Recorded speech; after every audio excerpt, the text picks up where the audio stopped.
The great irony is, of course, that Donald Trump is the son of an immigrant, the grandson of an immigrant, and married to an immigrant. In fact, 2 of his 3 wives were immigrants, proving yet again that immigrants will do the jobs that even Americans are not willing to do.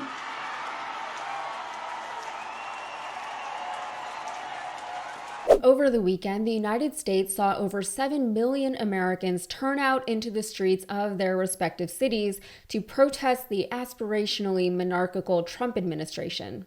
The DC No Kings protest alone saw over 200,000 attendees and featured speakers like Senator Bernie Sanders, Bill Nye the Science Guy, and, as you just saw, Mehdi Hasan. Mehdi has gone a little bit viral in the days since making this speech, particularly about the bit that I just showed you, where he pointed out that Trump is not as anti-immigrant as he would like many of his supporters to believe he is. But there were a few other bangers in his speech. Here, for example, is how Mehdi started his speech. Ladies and gentlemen, brothers and sisters, friends, my name is Mehdi Hasan. I am a journalist, I am an immigrant, and I am a Muslim. I am everything Donald Trump loves. I am the Trump trifecta. I'm also a bit of a socialist. But shh, don't tell Stephen Miller, he alarms quite quickly. Maybe I like that opener because I can relate to it. I don't identify as a journalist, but I do this kind of work, which feels like journalism adjacent. Either way, I'm sure Trump doesn't like people like me.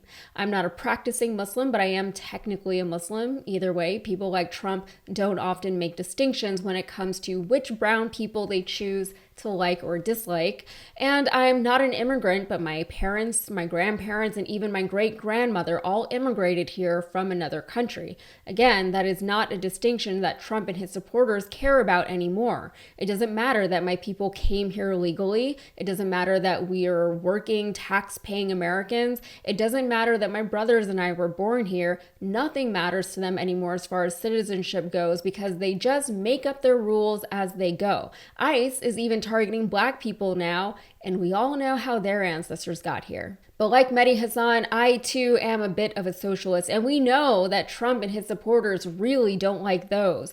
For that matter, a lot of Democrats don't even like those. We are the radical wing of the party because we don't think that people in the richest country in the world should die from a treatable illness just because they can't pay the absolutely inflated and ridiculous prices associated with healthcare in the United States.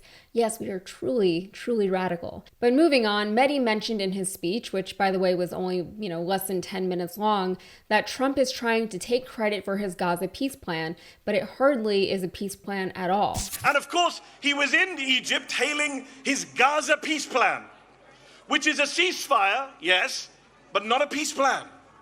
Donald Trump, the man who uses Palestinian as a pejorative, as a slur, has no plan for Palestinian freedom. No plan for Palestinian statehood.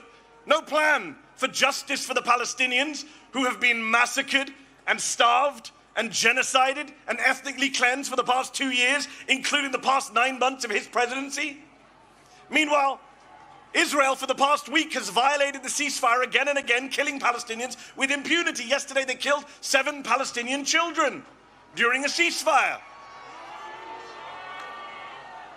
There is no peace in the Middle East because, as Dr. King said, peace is not just the absence of violence, it is the presence of justice. Yes, while some outlets are somehow celebrating the ceasefire, despite the fact that Israel is still actively bombing Gaza, others are reporting on the Gaza strikes that Israel claims are being done in retaliation for Hamas first breaking the ceasefire. Not only have they continued to strike Gaza, but they also suspended aid going into the region. But don't worry, they have since recommitted themselves to the ceasefire. I don't think that's how a ceasefire works, but what do I know? So here's this from the BBC. The Israeli military has said it will resume enforcement of the ceasefire in Gaza after launching airstrikes on Sunday in response to what it called Hamas's blatant violation of the deal.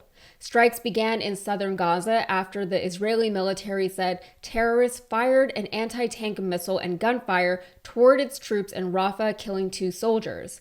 Hamas said it was unaware of any clashes in the area under Israeli control. By evening, Israel said it had hit Hamas targets across Gaza, with hospital sources saying 44 people were killed. Hamas said it was committed to the ceasefire, but accused Israel of violations and warned strikes could push the situation toward a total collapse. After 2100 local time, the IDF said it had begun renewed enforcement of the ceasefire, adding that it would uphold the agreement and respond firmly to any violation of it. That reporting was from 2 days ago. As of today, according to Time magazine, 2 IDF soldiers were killed in clashes in the Rafah area of southern Gaza on Sunday, Israel's foreign ministry confirmed. The IDF claimed that terrorists fired an anti-tank missile as well as gunfire towards Israeli troops, accusing Hamas of violating the terms of the ceasefire.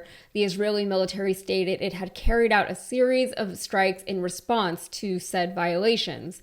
In response, the Hamas government media office in Gaza accused Israel of committing 21 violations on Sunday, bringing the alleged total violations by Israel to 80 since the ceasefire began.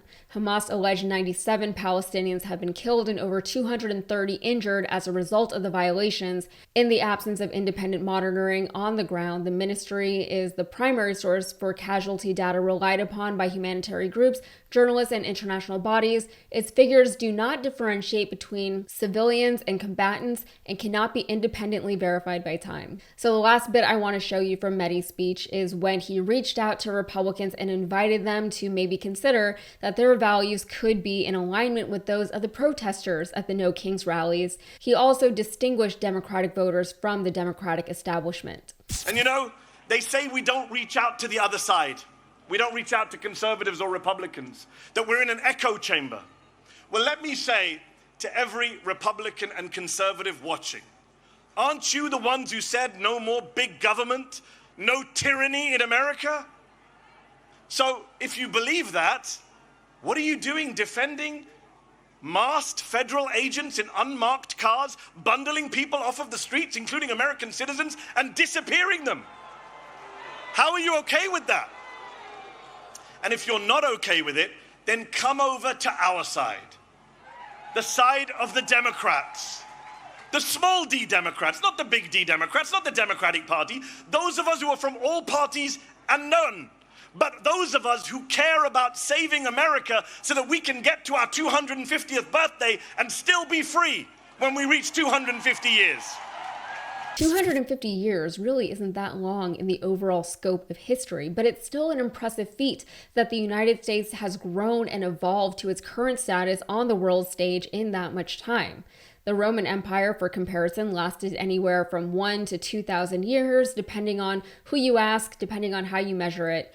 But the United States has gone through incredible transformations in its 250 years, from the colonial era to the Revolutionary War to the post-war era, the genocide of the natives, Manifest Destiny, slavery, the Civil War, Reconstruction, and then those were immediately followed by the modern era with World War I, World War II, countless other wars, countless financial crises, and everything in between. But I don't know that we've ever faced anything quite like what we're currently experiencing. Yes, there have been whispers of it here and there throughout our history, but nothing at this scale, nothing quite so threatening to quite so much or to quite so many. This is different and this is real. It will only continue to escalate in the direction it's going to. So to those who still think that the left is being hyperbolic when we call Trump a wannabe king, just look at what's already happening. Look at where we were in January and look at where we are today. Just because Trump doesn't currently have all of the powers of a king, which is always their argument, it does not mean that he doesn't want all of those powers, and it certainly doesn't mean that he's not seeking out those powers.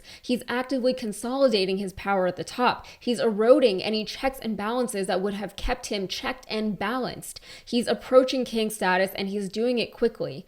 Can we even call ourselves American anymore if we don't object? All right, that's it for me. If you got anything out of this, please like the video and subscribe to the channel for more. Thanks.